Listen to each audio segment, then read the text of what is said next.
Hello, and welcome to Keep the Channel Open, a podcast featuring conversations with artists, writers, and curators.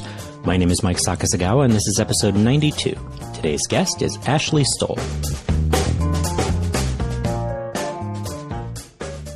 Hello, everyone. Welcome to the show. Today's guest is Ashley Stohl. Ashley Stohl is a photographer based in Los Angeles and New York, and co-founder and publisher of Peanut Press, an independent photo book publisher. I've been a fan of Ashley's work for years now. Regular listeners will probably know that I have a particular affinity for photography where the artist is photographing their own family, not least because that's a subject that I work with myself. Ashley's Charth Vader series was one that stood out to me several years ago because of the way that the series incorporated both humor and pathos, which is not something that I've seen a lot of in family work before or since. Ashley's latest series is called Days and Years, and as an introduction, I'd like to read the artist statement for the series. Quote, "There's a saying that all portraits are really self-portraits. So what are portraits of your kids? They are portraits of a parent. I take pictures of my kids, and if you'll look closely, you'll also see me in there, my worries and fears, my attempts to correct the problems of my own childhood, my heart, and my struggles. Motherhood isn't talked about enough in public places. Oh, they say it's the most important job in the world, but it isn't treated that way, is it? People like it when you talk about the wonderful aspects, like hugs and fireflies in a jar, and of course that stuff makes everyone feel good. Motherhood is wonderful, but it's also hard, and women only talk about the hard parts conspiratorially over a glass of wine or late at night on the internet in private groups and instant messages. I want to talk about it in public because I'm tired. And when I'm tired, the filter between my brain and my mouth, or keyboard, completely breaks down. Can we just talk about what it's really like out in public? Sorry if it makes you uncomfortable. Actually, not sorry. In parenting circles, people often say the days are long and the years are short, and for me, nothing has ever felt so true. When Sarah was a colicky newborn, I didn't think I could survive a single day, and now she's 17 and going to college.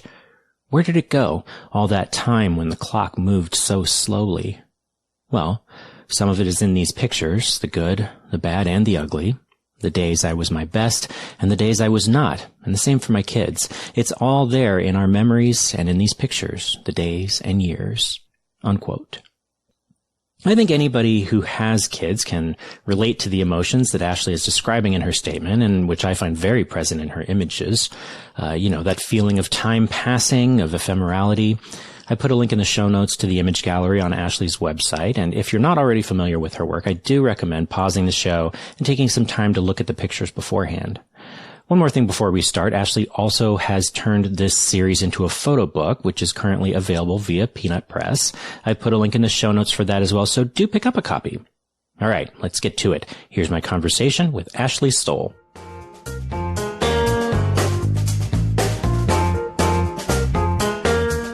So, one of the things that I like to do whenever I talk to anyone is think back to see if I can remember sort of how I first became aware of their work. I'm pretty sure the first thing that I knew of your work was when you were participating in 6-shooters. Oh, yeah.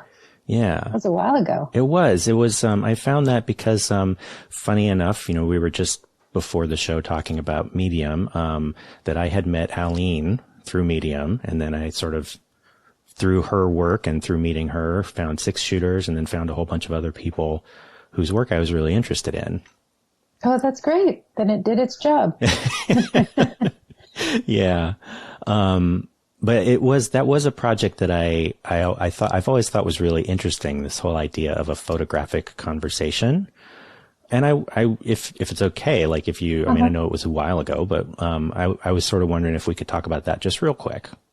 Sure. So we were, just kind of a group of women and friends that are all photographers, and we were sitting at lunch. It was someone's birthday, and 6 women are going to argue with how the story came up. I had done this sort of thing with a friend, and we'd seen someone else do it, and he and I just sort of sent pictures back and forth to each other, and we declared that we were not going to comment on it. Like, sometimes I'd look at his, so the idea was I'd post a picture and he'd post one in response and I'd respond to that. And it was funny not talking about it because sometimes I'd look at something and go, what is he responding to? Like, is he responding to the bare light bulb in the corner, or is it the feeling of the picture? You know, there's so many ways you can respond photographically. Mm-hmm. And to look at what someone responds to in the picture, you think it's about one thing, they picked up on something else, is interesting. So we were sitting at lunch at someone's birthday and we decided to do that for fun. It was a really fun exercise. It makes you look through your library of photographs. It makes you sometimes go out and shoot on purpose. Like, it gives you a little prompt. Yeah, it was great. It was a fun thing to do with friends. Yeah. Now, you're primarily a film shooter, right? I am. In recent years, I've started shooting more digital just because I shoot my family. And when you're shooting 400 speed film in the house at night, you're going to miss things. You know, the kids are coming at you fast. It's dark. There's not a lot of light. Maybe I'm not the fastest shooter in the world. And so shooting digital, I got a Leica Q. I've always used Leicas, generally a M6. So a Leica Q to me felt sort of the same. Like, it's a wide lens, which I like. My hands can operate the same way. It's sort of intuitive for me. If I pick up a Canon, which I used to use years ago, I no longer know how to hold that. You know what I mean? Like, there's this sort of automatic response of your hands when you're holding a camera that you know how to use. Yeah. Yeah, definitely. I mean, everybody always talks about the tools. You know, once that you stop having to think about them, that's when you can really get your best work done. Exactly. Yeah. And you can shoot faster, meaning like plan out the photograph, get the right exposure, you know, focus, all of these things. You can do all of that faster when your hands don't have to think. Right. The only reason I was asking about that was just because I remember when I talked to Aline for the show, we talked about six shooters a little bit, and I had one of the questions I'd had for her. This was a couple 3 years ago now. But one of the questions I'd had for her was whether she was making images to respond to the one that she was, you know, following, or whether they were all archive pictures. And for her, she was saying that because she's a film shooter, that she can't really, you know, they're all archive pictures. But then you just said, like, some of them for you were new and some of them were archive pictures. I thought that was kind of an interesting contrast. Yeah, I don't even remember what is what, but yeah, that's true. So we each had a day of the week. Mm-hmm. I think I was Friday or Saturday or something. So, you know, you have to wait. You basically have 24 hours because you have to see what's coming up the day before that you're going to respond to. Mm. And then you've got to sort of comb through your photographs, you know, to find your response, which is both great because it makes you go through old work, which I love. You know, sometimes you look at it differently going through it later. You appreciate different pictures. Mm-hmm. And at the same time, it's a pressure. I'm picky about what I put out in the world. Like most photographers, I take a lot more photographs than I show. Mm-hmm. And, so in that case, you're wanting to come up with something that not just responds to the photograph before, but you feel like represents you as a photographer and is, you know, of appropriate quality. Yeah. You know, you don't want to put something out there that you wouldn't be proud to show to people. Yeah. Yeah. I mean, especially for a project like that, where it actually did become something that we're really presenting to everybody. That kind of, you know, process wise, maybe leads into a little bit, you know, maybe talking about some of the rest of your work, because as you mentioned, you know, you take pictures of your kids. And I've heard you talk in other interviews about, you know, that's just something that you're sort of naturally doing anyway, that you kind of just have your camera around. Mm-hmm. The first solo project of yours that I knew was the Charth Vader series. Yes. Which I think probably how big that became, and sort of how viral it went, that I would imagine that probably that was a lot of people's entry into your work. Would you say that's? I think so. It was the first time that I realized people sometimes knew my work, but not my name. Like, I'd be introduced to someone in the photo community and they go, "Nice to meet you." And someone would go, "Oh, Darth Vader." And they go, "Oh," which to me, like, I'd rather have them know my work than my name any day. It is kind of a weird thing, that distinction. Right? Yeah. I don't know, but I don't know anyone's name. But if you tell me a picture, I know it. Oh, that's funny. Yeah, it was really incredible what happened to that. I think, obviously, like, so the things that, a lot of people have written about this series, since you first published it. And of course, people like to talk about the humor in it, which is great. One of the things that, for me, and this is also something that, has been brought up before, that I thought was interesting about it was how it does have this sort of, emotional depth to it besides just sort of the surface humor of the scenarios that you're shooting. Yeah, well, I hope so. It's about my son who's visually, I actually have two sons who are visually impaired. Mm-hmm. My youngest, Charlie, aka Darth Vader, is just like a funny human being. Yeah. But as a mother looking at your child who has obstacles and life is more difficult, it's all so much more charged. You look at him doing stuff, and you're hoping he's going to be okay. Like, any mother thinks that, but I think it's more so when you have a kid with challenges. Mm-hmm. So to me, the humor is important because that's how our family is. I mean, we all think we're funny. And, but it's also like, this is my baby. Is he going to be okay? He can be frustrated. And what was interesting to me is that I shot all of this from the perspective of a mother of a kid with challenges.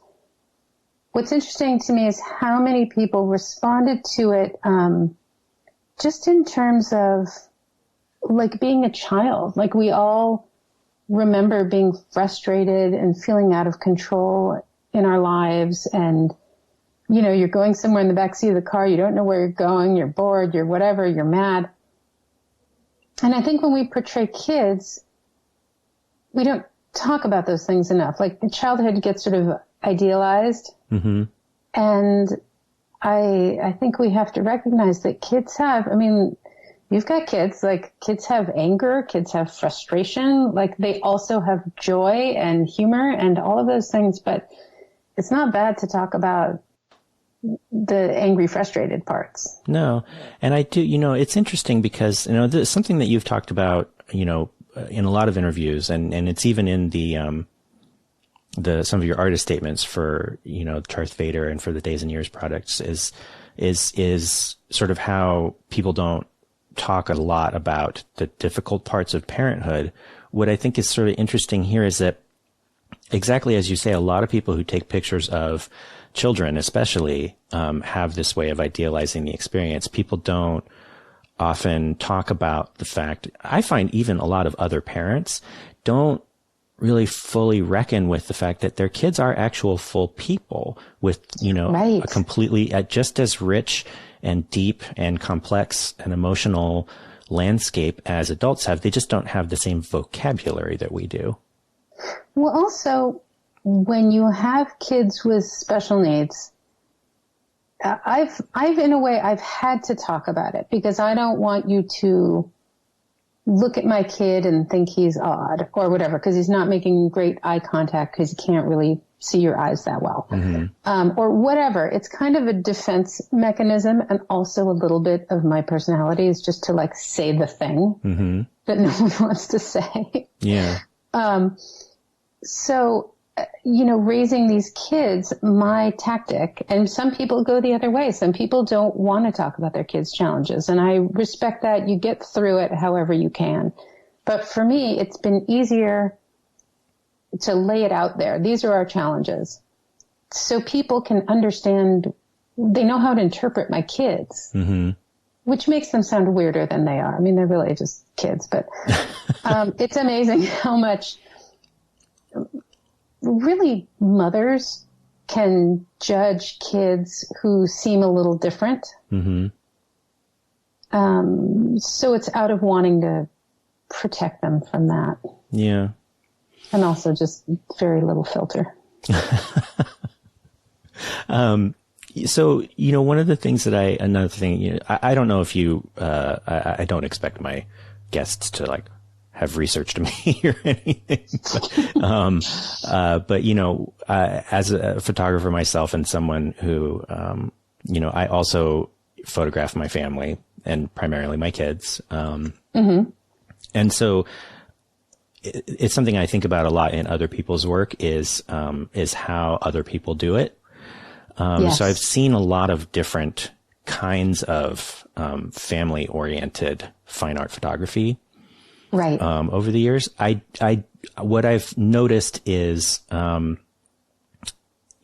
kind of feel like people take pictures. I mean, obviously everybody takes pictures of their kids. It's just something you can't help doing.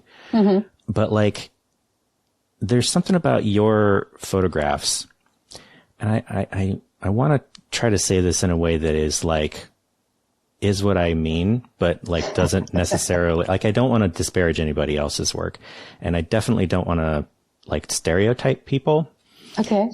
One of the things that I've noticed, like almost all of my sort of mentors and role models in this genre have been women photographers. And so like one of my first huge influences was a woman named Elizabeth Fleming. And obviously Sally Mann and is big in that space as well. Right. And when you take those two women and even my own work, there's like I tend to want to take pictures that are sort of soft, I guess you would say. Yes. But like in your work, I feel like you don't see as many women who photograph family that have the sort of visual aesthetic that you have, which is to me, like, because of the fact that you're working almost entirely in black and white, and because of the fact that you're usually using a wide angle lens, that it has an aesthetic that's a lot closer to street photography or sort of reportage documentary style. And there's just something about that I find kind of interesting. I'm not exactly sure how to articulate it. Yeah, no, I see what you're saying. I'm trying to organize my thoughts because there's so many good things in there. First, let me say I love hearing a male photographer list some women as his influences or people that he appreciates. You don't hear that a lot, and you don't see a lot of men. There are some amazing men photographing their families, but there aren't a lot of them. As for my aesthetic, yeah, it's interesting. I'm not a Sally Mann fan. I mean, I don't mean personally. I don't know her. And I totally get in trouble with women photographers for this. Mm-hmm. It's a little like, besides the like controversy that's always there, mm-hmm. It's a little like soft and romantic for me. Mm-hmm. It's just not, it's not my aesthetic. It's the thing you're saying. And I don't know what it is. I don't know if it's that I grew up like with my dad's family in a family full of guys, or that I grew up looking at our photo albums that are all like snapshots from the black and whites from the 60s and the 70s, that, my influence are like Friedlander and, Winogrand. My joke is always that I am not talented enough to take pictures any particular way. Like I can just take them how I take them. Mm. And if I'm shooting skateboarding, which I used to, or my children, it's all just the same. I'm just taking the same picture. Mm-hmm. We went to Japan over spring break and we got back, and I'm so excited to finally get my film back from that trip. And we're going through it, and my daughter's looking at them, and she goes, "They look like all your other pictures, just in Japan." And I was like, okay, that's actually a compliment. Yeah, that's great. To me, I think. Yeah, I don't know how I ended up like that, but somehow that's how I take pictures. And I have no interest in trying to change it or put on a style or, I don't know. It's how I see things. Yeah. When I was first starting to shoot my family, and Aline is actually the one that encouraged me to do that.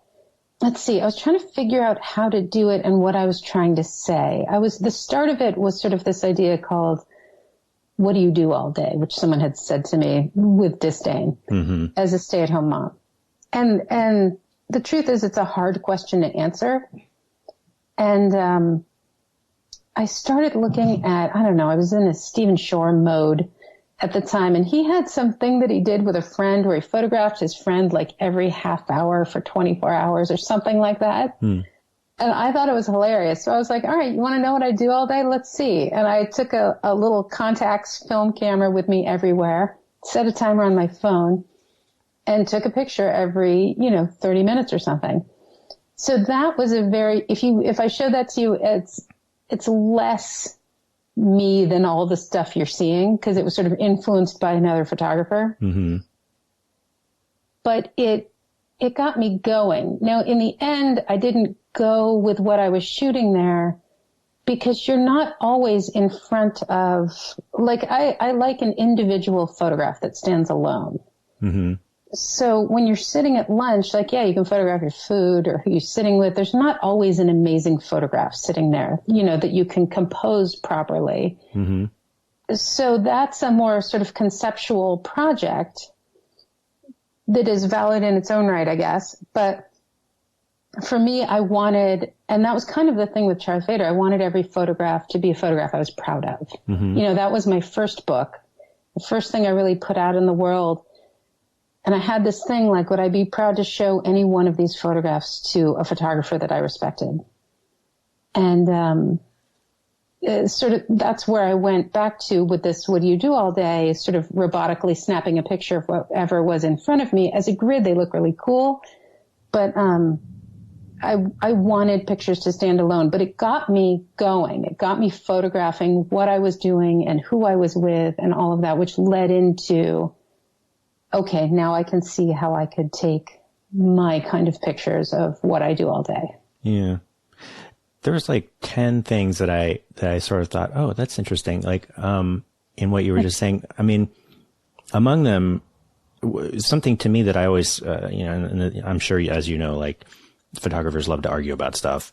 Oh yeah. That's what Facebook is for. But like, there was a thing that you just said about you want to make images that stand on their own.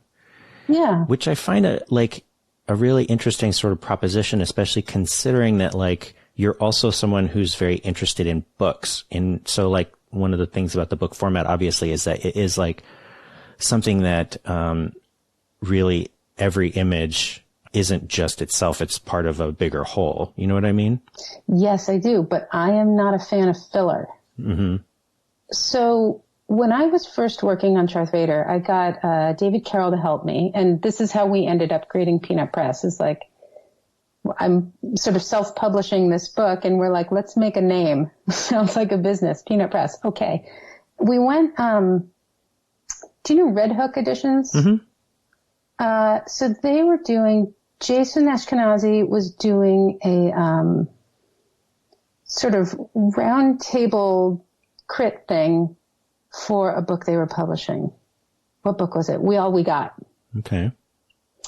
And they just had a dummy, and it was amazing people. It was like, I think it was Donna Ferrato there, Ken Schless, Jason, who was like one of my favorite living photographers. And it was so democratic. They're just going around like, making comments. Oh, that number's off center. Let's move that here. Like circling things. What about putting this over here? It was just like a bunch of people saying what they think. And, I was a little intimidated in that crowd. And Ken Schless looked at me and he said, what's your book about? And I was like, I had the, and he goes, oh, you need to work on your elevator pitch. And I went home because I didn't want to say like, it's about my kid in a Darth Vader helmet. That I think reduces it, even though it's true. So as I was working on the book, the rest of the book, I sort of had this thought of like, what if I showed it to these people that I really respect, whose work I respect and are great people? And David and I were editing and sequencing the book, and there were one or two that I actually thought like, oh, I wouldn't want to show Jason that picture. Like, and it became, because it's a small book, I had the luxury because it's a small book. You can only look at so many Darth Vader pictures before you're just telling the same joke over and over, I thought I was done, and then I looked at these, and there were a couple of them that I was just like, I don't know that I'd want to stand next to that and say, this represents me. This one photograph represents me as a photographer. But there were so many in there I was proud of. So I just kept working and took longer on the book and eventually managed to do it. And so that's sort of been my mantra since then, is that I want to be proud of each photograph. I don't want to feel like there's filler. Yeah. That's something that I sort of struggle with sometimes. I mean, something that for me, this is the subject of many an internet debate, is sort of whether the piece is more properly considered as the individual image or the collection of images. And I personally, obviously, like I have great respect for people who fall on either side of that kind of opinion. For me, I tend to see it more for my own work as like the collection is more the piece rather than the individual image. But I get what you're saying too, because you don't want to have an image in there that's just for the sake of having an image in there. It has to be doing something. Right. And I think sometimes I think there are two things. I think some people are just more conceptual than I am. And while I have an overarching concept, my photographs are based on my history, which is based on the family snapshot, And then, I don't know. It's just what I do. That's what David and I always say about the books we make. Like, we just make stuff we like the way we like it. Like, that's it. Other people can like other stuff. For me, sometimes I look at pictures that I would think of as filler, and I think, oh, you put this in there because you got sort of obsessed with telling the story. And I think people can get really literal in these like sort of narrative arcs of like, okay, I'm going to tell the story this way. It's going to start here and start here, instead of a little bit trusting the viewer to make the leap from one photograph to another. Like, it's not a movie. It's just not, you don't have to tell the whole thing. Right. Well, I think the trick for me, and something that I certainly appreciate about your work, is, the difficulty that I had in learning how to sequence, a series or, like a book. I haven't published a book, but I make, handmade books. It was sort of getting away from the idea of sort of a literal narrative arc. Like a chronological or a story arc, and that's getting exactly more towards an emotional arc. So like, cause I do feel like, just like what you're saying, like I wouldn't be able to look at your images and pick one out and say, I don't think this one goes, right? Like, I don't think this is a good picture, or at least not the ones that I've seen. I haven't obviously seen every single one of your images, but I do find that there is something, that is greater than any individual image is able to bear, that the sequence of them, the flow of them, the one in relation to another. And as you move through these images, something builds that is more than is contained in any one of them.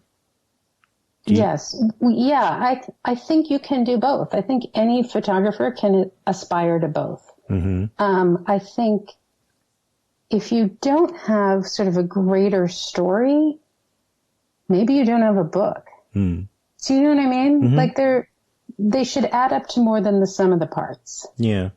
I also think you can do that with no filler. Like, no pictures that you're compromising on for the sake of literally chronologically telling the story. I am not a great sequencer, and I say to everyone that will listen, don't edit and sequence your own work. Like, find someone you trust. And that's where I found David Carroll. To me, that stuff is like, the sequencing part is like why I hate chess, because there's like too many possibilities, and I sit there and my brain explodes. Like, it's too stressful. And he looks at it, and in his, standard amount of confidence, he just goes, oh, I see what this is. And he has like a vision of the flow of what this is. Like, you need someone who can look at you from outside you and go, here's what you're doing. And you can agree with that or not. And that doesn't mean that we've never negotiated over pictures or sequence or anything. But it really helped me get out of my head and out of any sort of literal chronology with these photographs. Yeah. It is interesting. Like, for me, it's like exactly the opposite. Like, I'm willing to take a lot of direction on any individual image, but like, to me, I really want to have control over the sequence. Because that's interesting. I almost feel like I'm not necessarily trying to say anything in particular with an image, but I am trying to say something very specific with the collection. That's interesting. So you start like from the outside in. No, it's funny because I think I shoot very similar to the way that you do, where I'm just sort of reacting, like I see something and I want to take the picture, but it doesn't, figure it out later. Yeah. To me, it doesn't mean anything in the instant. It's just something I'm like sort of unconsciously drawn to. And the meaning for me doesn't come out until I'm actually like assembling the sequence, but I mean, what I love about all this, of course, there's no like one way to do it. Like everybody agreed. Yeah. So sort of, moving into the present day, your latest series, Days and Years, is another, another family oriented series. It's great. I saw this on Lens Scratch, I don't know, a few weeks ago, I think it was. And what's interesting, so first of all, like, just kind of like what your child was saying, that like, they're very obviously your pictures. The style of them is very similar. There's definitely a through line aesthetically, from, and I would also say emotionally, from the Charth Vader series. One of the things that I think is interesting, one of the things that you have said, for example, I believe in the artist statement for this series, is that you've referenced the saying that all portraits are self-portraits. What's interesting to me is that when you talk about the Charth Vader series, a lot of what you're talking about is more about sort of the portrayal of childhood itself. Right. Whereas I feel like these pictures are less about childhood and more about parenthood, if that makes sense. Yeah, no, I think I know what you mean. Charth Vader was really me looking at my little kid where he was right then. I really went through a lot of agony figuring out what this book was really about, like specifically. So, I was determined for it to be, what do you do all day? But it's not really what I do all day. It's my kids. Like what I do all day is like go to the dry cleaner and go to the market and like stuff like that. And it's none of, like, it didn't turn out to be the thing I thought that I started off with, which is fine. I actually think that that's usually where my best work comes out. Right? When I'm not trying to like think about it and make it something. Like I need to shoot and then look back later and see what I was thinking about. But it took me a second to let go of what do you do all day and accept that it wasn't really that. And then it was like, what is it? So I have a friend, Lynn Melnick, who's a poet, and we've collaborated together before.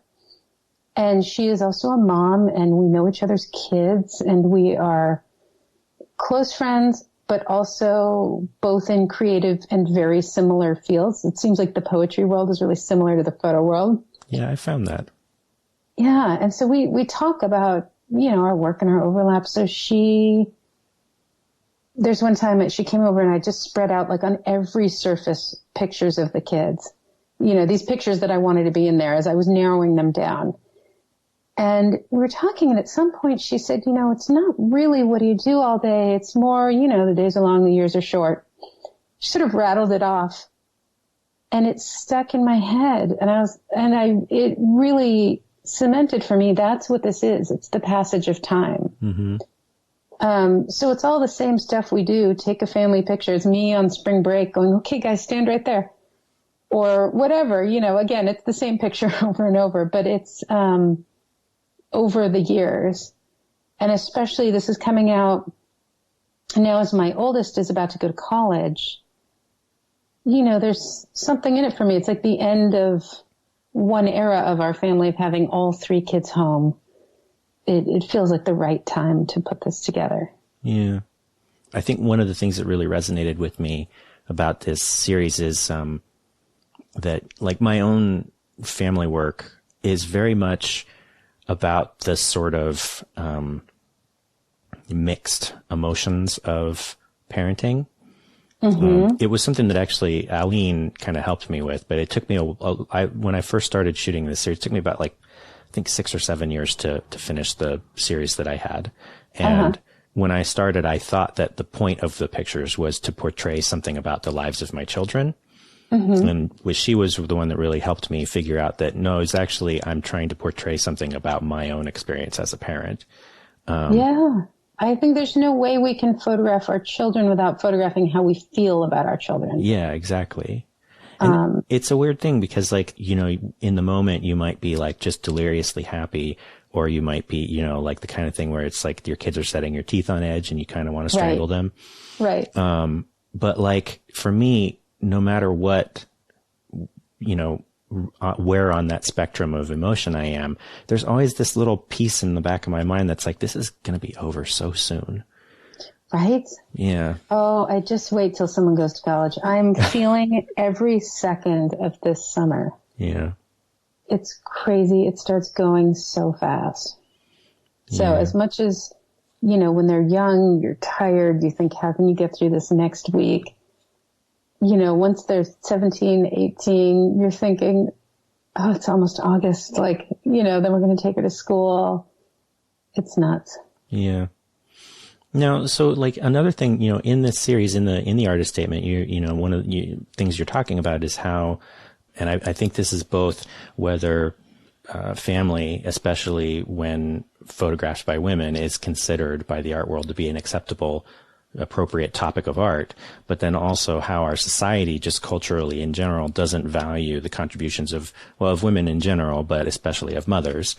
And, you know, this is something that I'm always very interested in artists, women artists' experiences of these things, because something that I've noticed, and, you know, we were, again, beforehand, we were talking about the Medium Festival and portfolio reviews and stuff like that.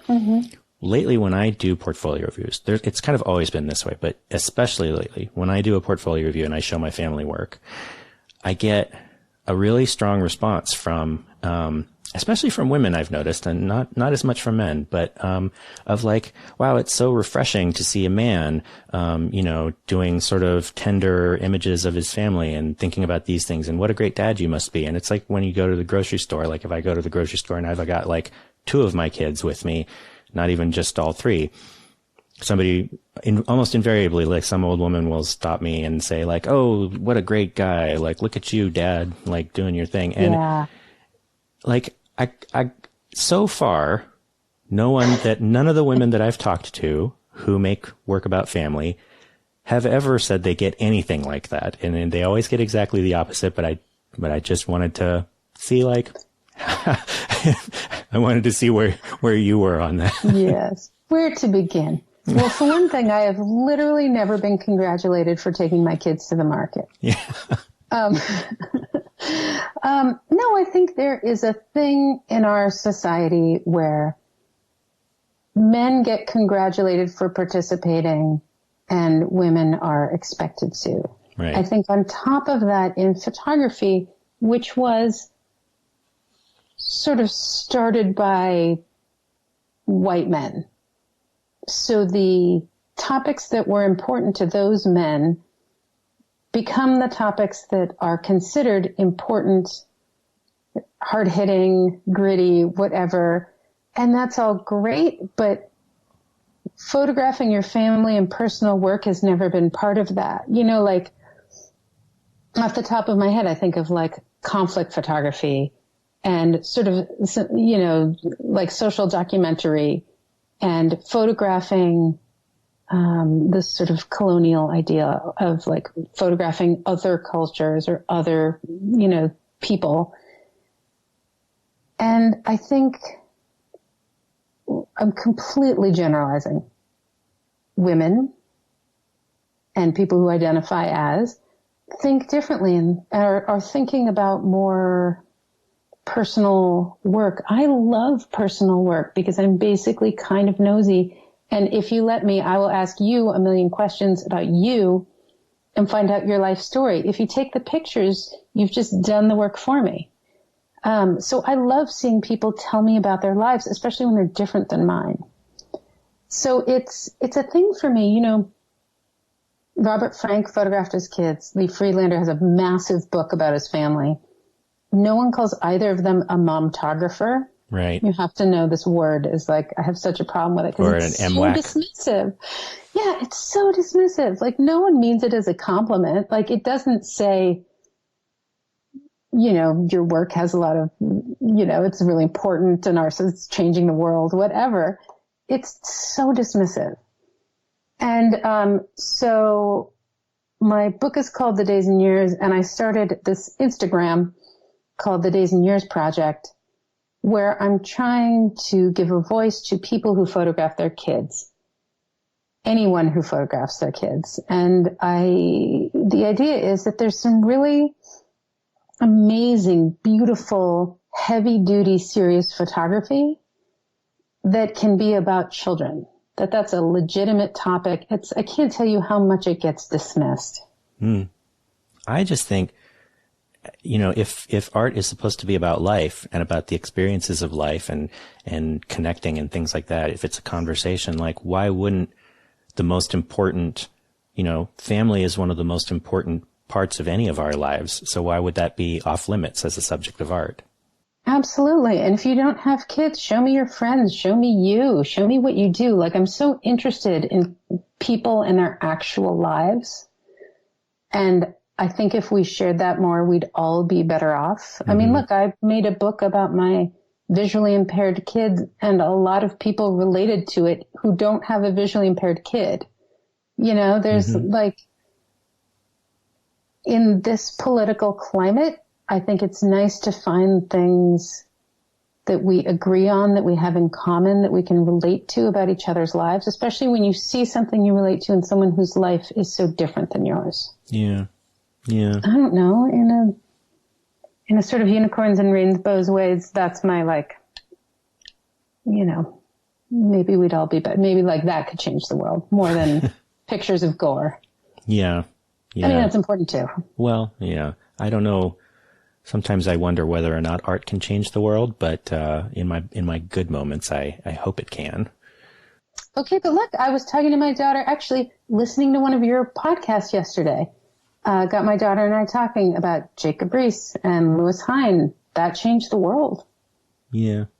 Yeah. Well, I don't know if Darth Vader is going to change the world, but, you know, it's all I got. Yeah. Why don't we take a quick little break and we'll come back and do the second segment. Perfect.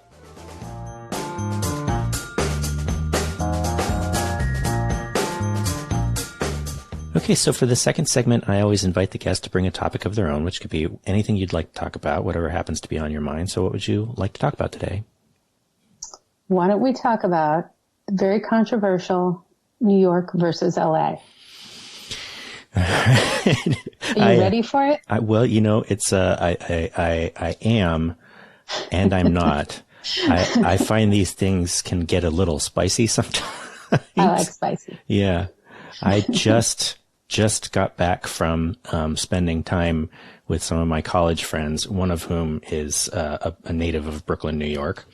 Oh, okay. And when we were in college, I'm originally from Northern California, but have lived in Southern California now since I started college in the late 90s.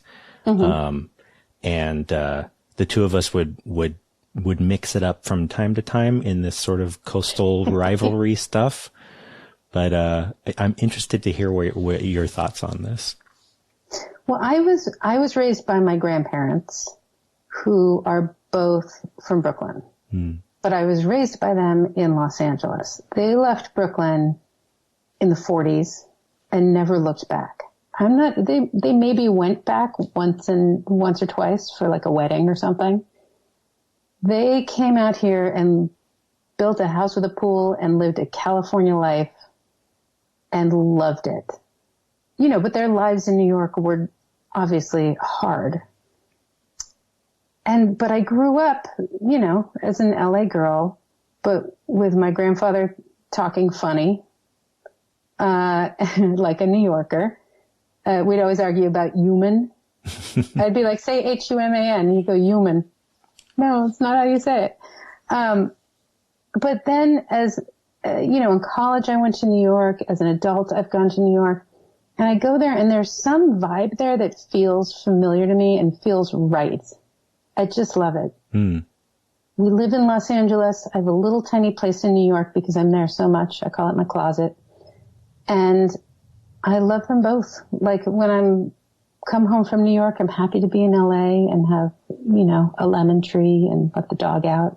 When I'm in New York, I love all the energy and all the people. And it's a different sort of mindset and attitude. And I don't know, I love them both, but I'm a Dodgers fan for the record. Well, I mean, that's got Brooklyn roots too, right? That's right. It does. I think you might be in the extremely small minority of people I've ever talked to that actually have an appreciation for both. It seems like most West Coast, East Coast people tend to fall on one side or the other. And I find that particularly true with Angelinos and New Yorkers. Oh yeah. Although we could have a whole other conversation about the Bay Area versus LA. Well, for yeah, a different day. that is a whole thing. I mean, it's funny now that I've lived in, I would actually say 3 different parts of the state, because San Diego is also kind of got a chip on its shoulder about LA. Does it? Oh yeah. San Diego's very separate from LA culturally. See, LA just sits here being LA and it doesn't know anyone's mad at it. Like I went to college in Santa Barbara, yeah, which is basically LA.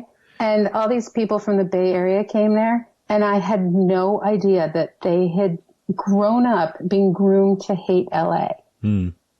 I just never thought about San Francisco. It is a real thing. I didn't grow up in San Francisco. I was a little south of there, but we still got a lot of that. It's funny because that kind of dynamic, was more about growing up as a Californian. I just sort of thought, well, this is just normal. And I didn't spend a lot of time thinking about other places. But I do find there's this weird thing that I feel like happens. It's not just New Yorkers. It can be other people too. But especially New Yorkers tend to be kind of vocal about it, where they'll for some reason want to talk to me about why California sucks so much. And I'm just like, what are we doing here? I don't know why I'm entertained by it. I think you can go down the list. Okay, our weather's clearly better. You can't deny that. I've never shoveled snow. Their food is better. They have more types of people making food in one space. You don't have to drive 2 hours to Glendale to get good dim sum. It's all just right there. Better food for sure. Baseball, I don't really care that much. I grew up with the Dodgers. I like making Dodgers comments on Yankees Facebook threads only because it amuses me. There's this thing with New Yorkers, this mindset that something is empirically right or wrong. An opinion is right or wrong. And I find it entertaining. You're wrong for liking the Dodgers. It's, okay. It's certainly a more, mature and perhaps healthy mindset to be able to be amused by it all. But I also like cities. I like a busy city. I took my daughter a couple of years ago for her bat mitzvah gift was a trip to Italy, and we were in the countryside. And it was beautiful and wonderful. And we went to Venice in August, where it was oppressively hot and just crammed with people. And she hated it. And I got there and I was like, "Ooh, people, stuff to do." Some people get charged up by a city. I think I'm one of those people. It's interesting because, where I grew up, was, not rural in the sense of farms and stuff, but, it was a pretty small town. Where'd you grow up? I grew up outside of Carmel. Up in Northern California, although we wouldn't have called it Northern California. To people in that area, Northern California means Humboldt County and north of there. Right. But, it is kind of interesting to somebody from where I'm from. LA is absolutely a gigantic city, big, bustling, busy, bustling energy kind of city. But I think that's interesting. Yeah, it is all a sort of a matter of perspective. I mean, I grew up in Steinbeck country, right? And for a little while we lived in a cabin in Big Sur. So it was oh, wild. Pretty different from down what life is like down here for sure. Yeah. LA is just really like a collection of suburbs. Yeah. So to me, it doesn't have that like centralized hustle and bustle. What's interesting as a photographer is if you bring a New York street photographer here, they're going, where are all the people? Like there's no one on the sidewalk to photograph. Like you don't get that crush of people that you get in Manhattan. Yeah. I mean, I maybe it's just, what I do in that when I come up to LA. Maybe this is why a lot of the street photography in LA seems to be sort of more centered around like the beach communities and things like that. Cause you do get a lot of people there. Yes. You can go down to Venice Beach and get a lot of people. Maybe lunchtime downtown sometimes you can get a lot of people. But if I'm just in my neighborhood and I go down to where the stores are, there's not a lot going on. Like you'd be very conspicuous if you held up a camera. Yeah. And then you also have the weird thing of celebrity culture and the paparazzi around here where it's a little more off-putting to people if you're taking their picture. You know, in New York, there's so many tourists and who knows what's going on. Everyone's taking a picture of everything. You can be a little more anonymous. In LA, or at least in West LA, it's a weirder thing to take someone's picture. I mean, it is sort of an interesting thing to think about. I guess it's not necessarily that crazy an idea to suggest that someone's geography influences their culture and therefore influences, what kind of art they might make. Sure. And their visual style. I mean, what have you been looking at, your whole life? I think one thing that I find can be a little off-putting about New Yorkers and East Coast people in general is sort of this suggestion that the West Coast in general and LA in specific just is completely without culture. I agree. But only people who grew up here say that. Because to me, I don't know about you, there's like 2 layers of LA. Like I'm still friends with the people I went to high school with because I live just a couple miles from the high school I went to. I live around the corner from the elementary school I went to. I'm still here. So I see my friends' parents in the market. It's like any small town. And then there's all the people that moved here to be famous and the plastic surgery and the gross things of LA and the people coming to be someone and all of that. And that I don't relate to at all. I would imagine New York has that same thing, though, don't you think? I think New York is more, I think there are 2 things. I think New York is more accepting of that because everyone's a transplant from New York, right? There's no more native people in New York. So everyone came from somewhere. It has that like long history of people moving to New York. And then also, what are they moving to New York for? They're not moving to New York for the paparazzi to take their picture at the Malibu Country Mart. You know what I mean? It's seen as it is a less superficial thing. Most reasons that people move to New York. All right. I don't know. In my opinion, if you're moving to New York for Broadway, which is like the closest thing I can think of, like you're going to work hard and statistically probably not be famous.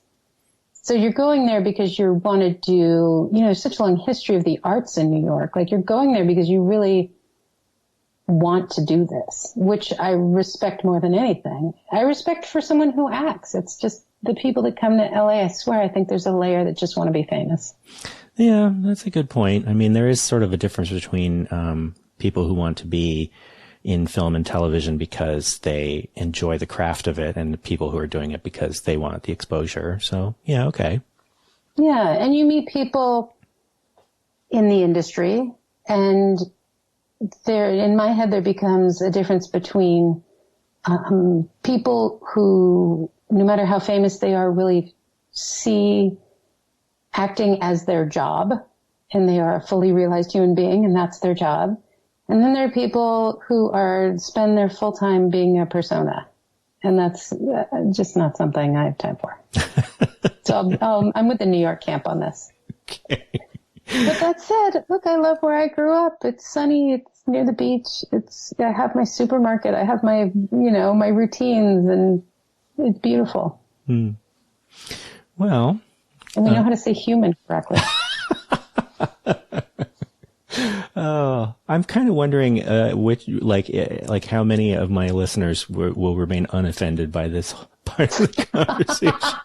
I hope that everyone is offended by at least one half of this part of the conversation. And I say that with love. Yeah. Well, so there's usually one question that I like to wrap up with.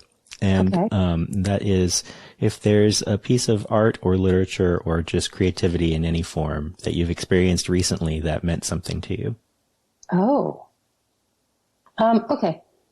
It's not incredibly recently, but, Lee Friedlander's been churning out books like no one's business because he just has so much work. And he put out this book called Family in the Picture. And that is actually chronological. And I looked through it like I was looking through one of my own family's photo albums. You look at all the captions and you start to get to know the characters. You start to get to know what's happening with each of them. It's a massive book. And this is when I was sort of in the beginning stages of making my most recent book. I looked through the entire thing and I said to myself, if my entire career could sum up to this one book, I'd be fine. Like I'd be super satisfied with that. And yeah, I think that's it. I think that's the thing I related to the most, and it meant a lot to me. Like I kept sort of going back to it in the creation of this book. Yeah. Days and years. It's great to have something to sort of provide some kind of a template, even if it's not exactly what a template, but, it's something to sort of aspire towards or reach towards. I think so. And look, he's got like 1 trillion books out and a ton of work, and I don't need to be that. I don't need to be anyone, but it just gave me this thing. It's like, it was someone who is well respected, also a man, photographing his family, like in a way, in a visual style that I relate to. I don't know. That book really sort of hit me, even though it's probably just another one for him, Yeah, he does have an awful lot of books. He does. He does. We actually print with the same company, Meridian, in Providence.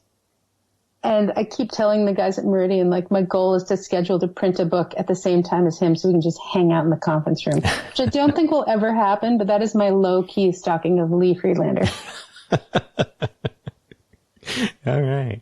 Well, that's great. Great. I'll put a link in the show notes for that. And all right. Well, hey, thank you so much for talking with me. I really enjoyed our conversation. Me too. Thank you so much for asking me. I really appreciate it.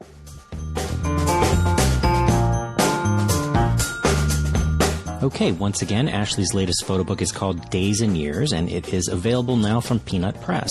You can find Ashley's website at ashleystohl.com. You can follow her on Instagram at AshleyLeoStohl, and you can follow the Days and Years Project on Instagram at the Days and Years Project. There are links to all of those in the show notes. And that is our show. You can find me and the show on Twitter and Instagram at ChannelOpenPod, on Facebook at facebook.com/keepthechanneleopen, and you can even send your comments, questions, thoughts, and prayers via email at podcast@keepthechanneleopen.com. If you're enjoying the show, bring a friend, tell your family, share it on social media, and don't forget to tag the show so that I'll know who to thank for the warm and fuzzy feelings. You can help support the show by leaving a rating and review on Apple Podcasts or by making a monthly pledge to our Patreon campaign at patreon.com/sakeriver. That's sake like the drink and river like river. Our theme music is by Poddington Bear. You can find more of his music available for licensing at soundofpicture.com. We'll be back on July 31st with a conversation with poet Yin Yi, so stay tuned for that. And until then, remember, keep the channel open.